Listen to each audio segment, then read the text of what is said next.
जय हिंद दोस्तों, मैं हूं आपका दोस्त के बी और डेली करंट अफेयर्स के एक नए वीडियो में आप सभी का स्वागत है। तो आज के इस वीडियो में हम 18 सितंबर 2020 से जो भी महत्वपूर्ण प्रश्न आपकी परीक्षाओं में पूछे जा सकते हैं उन सभी प्रश्नों को डिस्कस करेंगे। लेकिन आइए सबसे पहले हम लोग कल जो आपसे प्रश्न पूछे गए थे उनके उत्तर जान लेते हैं। तो पहला प्रश्न था कि नोबेल पुरस्कार प्राप्त करने वाले पहले भारतीय कौन थे। तो ये थे रविंद्रनाथ टैगोर जी, जिनको इनकी गीतांजलि नामक रचना के लिए साहित्य के क्षेत्र में नोबेल पुरस्कार मिला था। United Nation World Food Programme की बात करें या फिर हम लोग खाद्य और कृषि संगठन की बात करते हैं, इन दोनों का ही मुख्यालय आपको मिलेगा इटली की राजधानी रोम में। कहाँ पर? इटली की राजधानी रोम में इनका मुख्यालय मिलेगा। फिर बात करते हैं मारीच की। तो मारीच DRDO यानी कि defence research and development organisation के द्वारा डेवलप किया गया एक एडवांस टॉर्पेडो डिफेंस सिस्टम है। तो इसके बारे में भी आपको ध्यान रखना है। किस महाद्वीप में यूनेस्को के सबसे अधिक धरोहर स्थल हैं? तो मैंने आपसे पूछा था महाद्वीप के बारे में। अगर यहाँ पर मैंने आपसे देश के बारे में पूछा होता तो सबसे ज़्यादा आपको मिलेंगे इटली और चीन में। दोनों में ही यूनेस्को के स्थलों की संख्या है 55। भारत में कुल स्थल है 38। और अगर हम लोग महाद्वीपों के दृष्टिकोण से बात करते हैं तो सबसे ज़्यादा स्थल आपको मिलेंगे यूरोप में। हबल टेलीस्कोप की बात करते हैं तो इसे नासा ने लॉन्च किया था 1990 में। कब? 1990 में इसे लॉन्च किया गया था।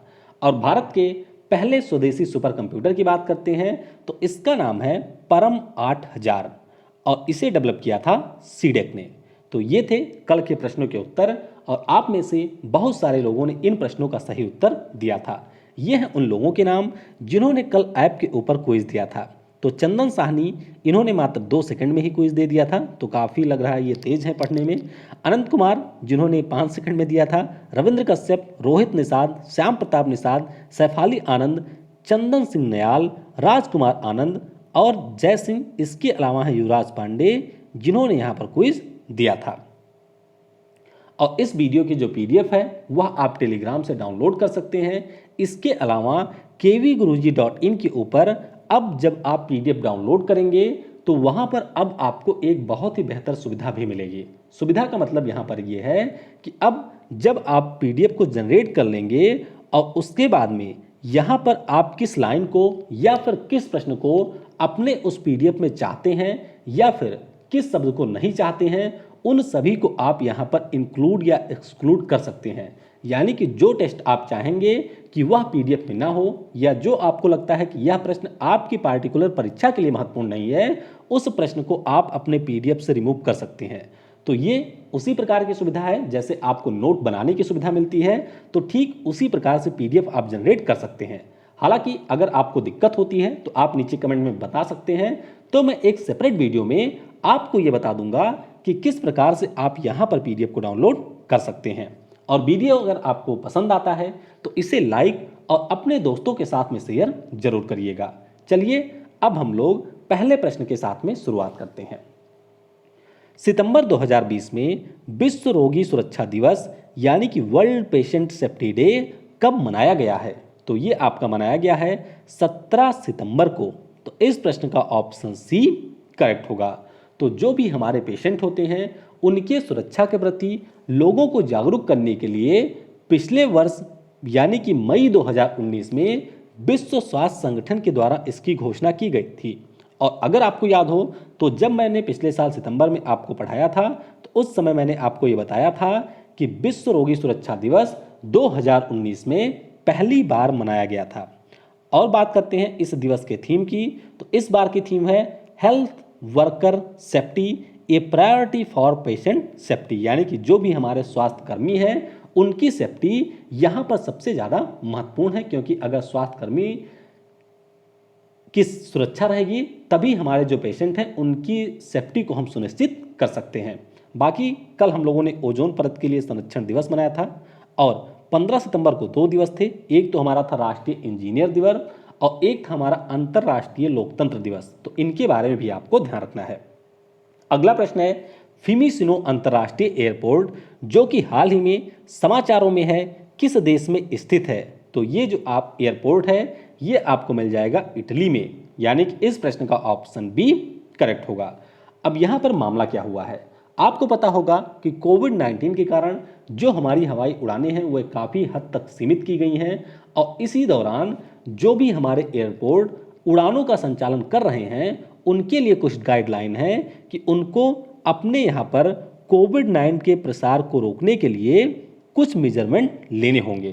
तो यूके की एक एयरपोर्ट और एयरलाइन सर्विस की कंपनी है जिसका नाम है स्काई ट्रैक्स। तो स्काई ट्रैक्स कंपनी के द्वारा ये जो फिमिसिनो एयरपोर्ट है इटली की राजधानी रोम में स्थित, इसको कोविड-19 5 स्टार एयरपोर्ट रेटिंग के रूप में घोषित किया गया है, और इस प्रकार से ये विश्व का ऐसा पहला एयरपोर्ट बन गया है जिसको कोविड-19 5 स्टार एयरपोर्ट रेटिंग से सम्मानित किया गया है। अब ध्यान रखिएगा, इस एयरपोर्ट का एक नाम और है, Leonardo da Vinci international airport, और आपको बताना है कि लियोनार्डो दा विंची कौन थे। अब बात करते हैं इटली देश की, तो राजधानी इसकी रोम में है, पीएम है ग्यूसेप्पे कोंटे, मुद्रा यहाँ की है यूरो, और अभी मैंने आपको कुछ समय पहले ही बताया था कि डॉक्टर नीना मल्होत्रा इटली में भारत की नई राजदूत बन गई हैं।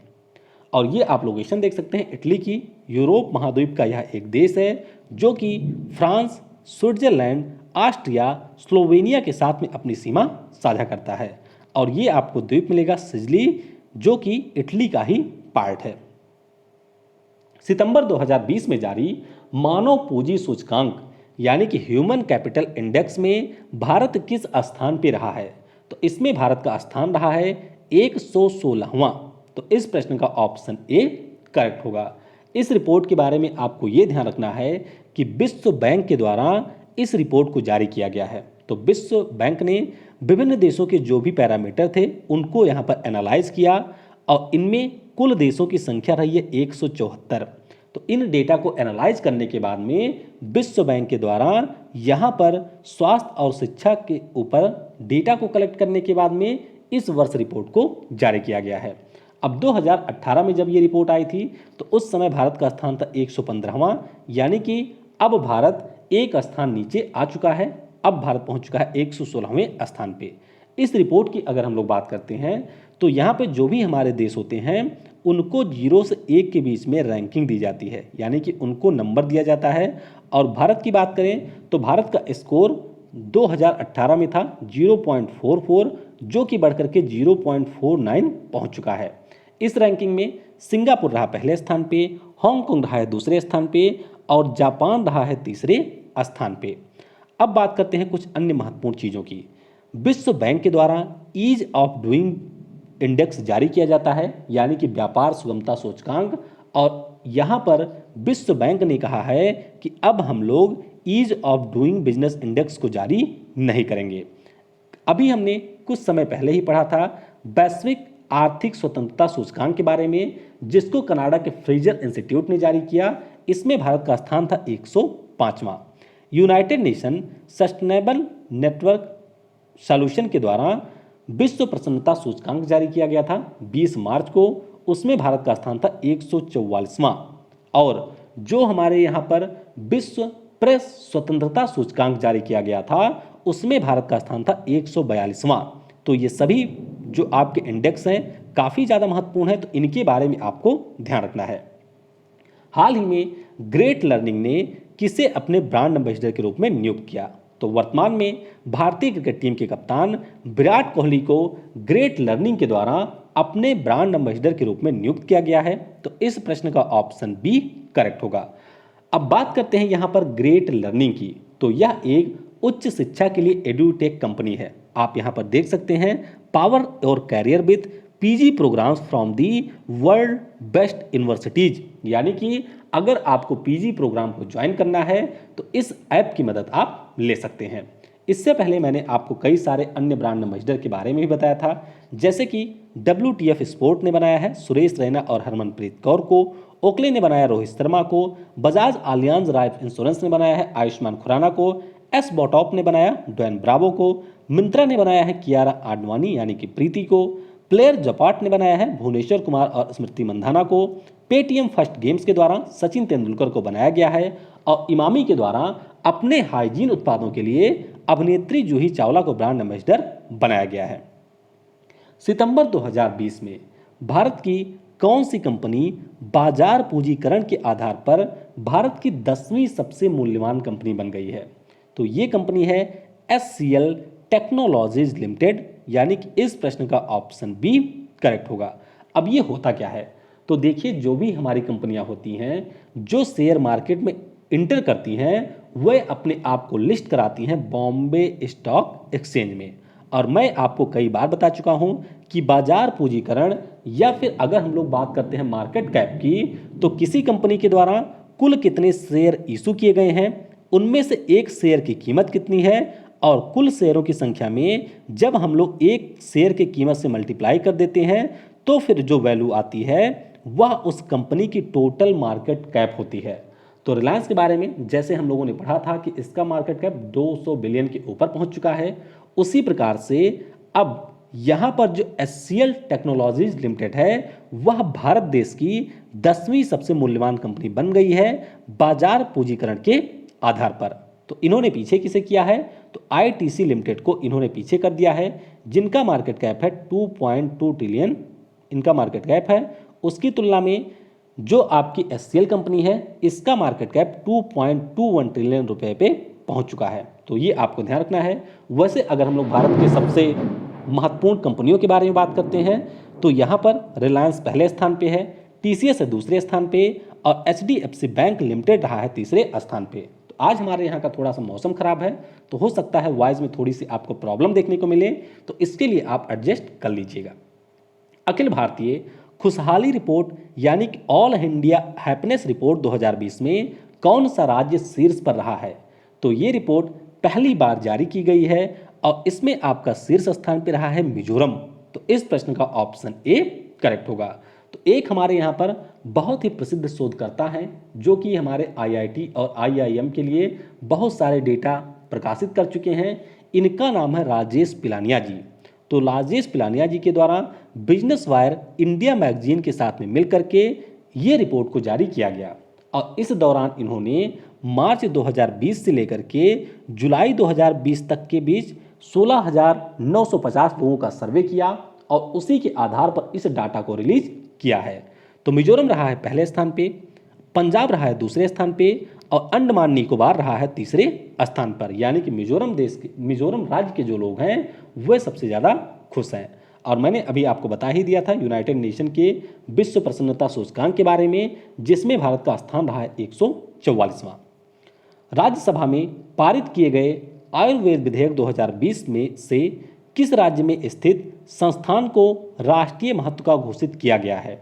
तो ये संस्थान आपको मिलेगा गुजरात में, यानी कि इस प्रश्न का ऑप्शन डी करेक्ट होगा। तो गुजरात में एक जिला है जिसका नाम है जामनगर और यहीं पर आपको मिलेगा institute of teaching and research इन आयुर्वेदा। तो इसको एक बेहतर आयुर्वेद संस्थान के रूप में डेवलप करने के लिए यहाँ पर जो बिल आया है आयुर्वेद विधेयक 2020, इसके माध्यम से इसे एक राष्ट्रीय महत्व का संस्थान घोषित किया गया है। गुजरात राज्य की बात हुई है तो अभी यहाँ पर सी प्लेन सेवा की शुरुआत हुई, आशीष भाटिया नए DGP बने, नई औद्योगिक नीति की भी घोषणा की गई है, मुख्यमंत्री किसान सहाय योजना शुरू की गई है गुजरात के द्वारा, निर्यात तैयारी सूचकांक में ये पहले स्थान पर रहा, MPEDA के द्वारा गुणवत्ता नियंत्रण प्रयोगशाला ये स्थापित की जाएगी पोरबंदर में, ICGS C454 का जलावतरण यहाँ पर किया गया, INS विराट का यहाँ पर विघटन हुआ है, नई धरोहर पर्यटन नीति की भी घोषणा की गई है गुजरात में, और ट्रेजर गन का प्रयोग करने वाली गुजरात राज्य की जो पुलिस है वह बनी है पहली पुलिस। और बात करते हैं तो राजधानी गांधीनगर में है, राज्यपाल आचार्य देवव्रत हैं, मुख्यमंत्री हैं विजय रूपानी, लोकसभा में 26 सीटें हैं, राज्यसभा में हैं 11, विधानसभा में 182। मुख्य न्यायाधीश कौन है? तो विक्रमनाथ हैं। उच्च न्यायालय आपको मिलेगा अहमदाबाद में। राष्ट्रीय पार्क 4 हैं, ब्लैक बक, गिर, वंसदा और कच्छ। मंदिर आपको 2 प्रमुख मिलेंगे, द्वारिकाधीश और सोमनाथ। आर्द्र भूमि यानी कि वेटलैंड यहाँ पर केवल एक है, नल सरोवर वर्ल्ड सेंचुरी। और पश्चिमी बिहार आपको मिलेंगे पोरबंदर, नल सरोवर, नलिया ग्रासलैंड, कच्छ रेगिस्तान, थोल झील और आपका है खिजड़िया। सितंबर 2020 में खगोलविदों ने किस ग्रह पर फॉस्फीन गैस की उपस्थिति का पता लगाया है? तो ये आपका है शुक्र यानी कि वीनस प्लैनेट। तो इस प्रश्न का ऑप्शन सी करेक्ट होगा। दरअसल कुछ हमारे रिसर्चर थे जिनके द्वारा पहली बार क्लर्क मैक्सवेल टेलीस्कोप जो कि है हवाई में, उसके द्वारा जो आपका वीनस प्लैनेट है उसके वायुमंडल में फॉस्फीन गैस की उपस्थिति के प्रमाण मिले और ऐसा भी माना जाने लगा कि हो सकता है कि शुक्र ग्रह के ऊपर एलियन का निवास हो। अब ऐसा क्यों माना जाने लगा? क्योंकि जो आपकी फॉस्फीन गैस होती है वह हमारी पृथ्वी पर ऑक्सीजन की उपस्थिति में बैक्टीरिया के द्वारा निर्मित की जाती है। तो इससे मतलब ये होता है कि हो सकता है कि यहाँ पर जो शुक्र ग्रह है उस पर भी ऑक्सीजन की कुछ प्रेजेंस रही हो और जिसके कारण बैक्टीरिया के द्वारा फॉस्फीन गैस का निर्माण किया गया हो। तो ये जो वैज्ञानिक थे इन्होंने सबसे पहले क्लर्क मैक्सवेल टेलीस्कोप हवाई के द्वारा इसको मेजर किया और फिर बाद में कंफर्म करने के लिए Atacama large millimetre array radio telescope का इन्होंने मदद ली और इसके बाद में फाइनली इनको पता चला कि ये है आपकी फॉस्फीन गैस। शुक्र ग्रह की अगर हम लोग बात करते हैं तो बुध के बाद में सूर्य के सबसे नज़दीक का ग्रह है। ये आप देख सकते हैं यहाँ पर है सन, ये आपका है मरकरी और ये आपका है वीनस।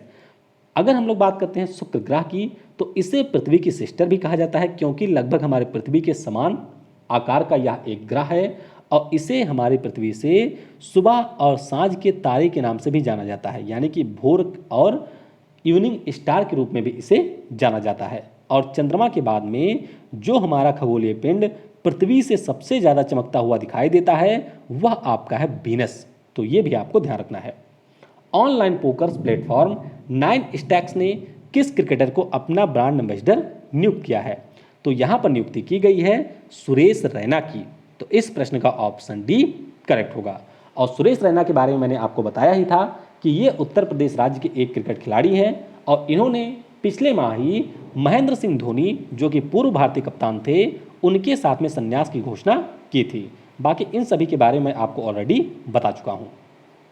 नए संसद भवन के निर्माण के लिए किस कंपनी ने 861.90 करोड़ की बोली लगाकर अधिकार प्राप्त कर लिया है? यानी कि जो हमारा नया यहाँ पर संसद भवन बनेगा उसका निर्माण किया जाएगा टाटा प्रोजेक्ट्स लिमिटेड के द्वारा।